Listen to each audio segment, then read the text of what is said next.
I have just completed observing my student, Matt Robinson, complete his initial interview with Mrs. Brown.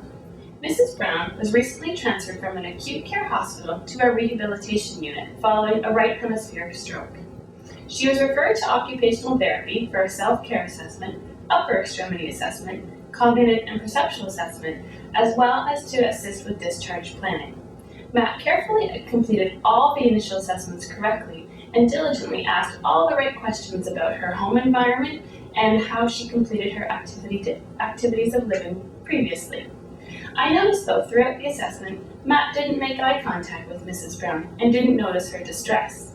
As a result, he probably didn't recognize that she was having difficulty coping with her stroke. As a therapist on the stroke rehab unit, I've had many students struggle with the initial assessment, but with some feedback and training, they've been able to improve their skills. Matt's just finished his initial assessment, so I'm about to give him some feedback. So well, thank you for all of your work today, and I'll be right back with some more questions, okay?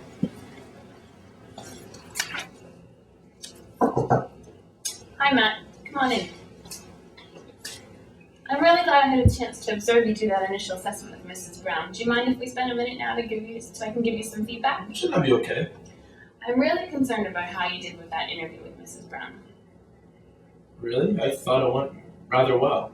Well, you always seem to ignore the psychosocial and emotional impact a stroke can have on a patient. A stroke can be really devastating, and it's important that we acknowledge those difficulties for our patients. Plus, you never seem to make eye contact with her the whole time.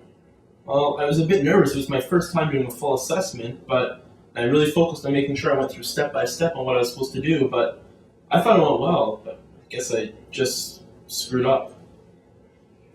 Why haven't I heard any of this before? Well, I've never actually observed it myself before, but I've heard this feedback from other team members who have been in the room at the same time. Really? No one else ever said anything to me afterwards. I guess I just don't feel like I know what the expectations are, who's supposed to be giving me feedback. Well, I don't have time for that right now, but I think it's just important that you recognize you need to address all spheres of the patient's functioning: physical, cognitive, perceptual, and emotional. Okay. Is there anything else I should be doing? Well, I have to get back to work right now, but we'll talk about it later if there's time.